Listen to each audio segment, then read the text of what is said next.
Salaamaaleykum Sidi Diop naa def Diop naka it yi bàyyaan ci jàmm rek naka coono yi naka njaboot ba kenn bopp yow di Sidi xanaa amagoo soxna amagoo de waaw amagoo kay waaw yaa ngi doxaan rek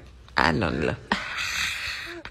alaay Sidi Diop moo xorom rek Sidi naka njàpp zonum def mi ngi ci jàmm bu baax bànn yaa noo koy déggee mbaa mi ngi ci jàmm bànn yaa xale boobu Sidi am nga 2 minutes c'est ça am nga merci beaucoup buy ma Sidi yow s'il vous plaît Sidi mën ngaa way da xam nga ko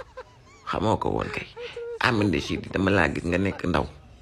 di góorgóorlu am fulla am fayda ci li ngay def ma gis na nag yow kenn déggu la ci yenn scandale yi walaay yaa ngi jël sa yoon rek am ci fulla def tout droit Sidi nga am voix bu ndeysaane tamit maanaam yow boo wayee rek ku ko déglu dana ne accam kii li muy way mu nga góor ci li muy way neex na walaay ni la demee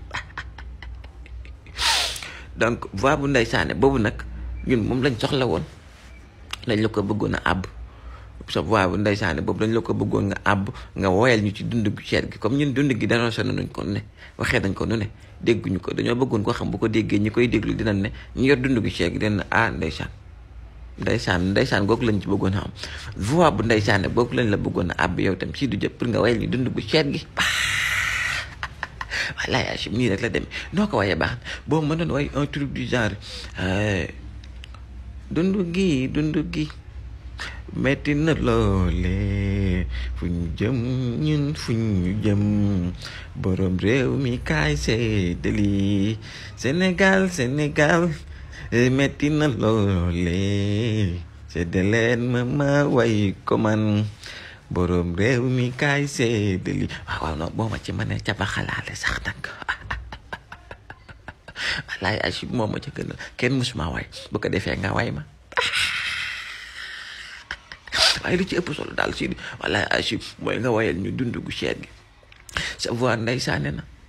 ñaa xam buñ ko am na ñoo xam buñ ko déggee wallaay gëm naa ne buñ bëgg dund gu cheral suba dinañ ci dox ay jéego pour wàññi ko xama donc dund gi kóoraa beeg lépp rek nag ñu ko wayal ni karo gaa gi wayal ñu ko nga wayal ñu tamit yoonu géej gi Sidi problème yi ci réew mi lañ bëgg nga génn ci album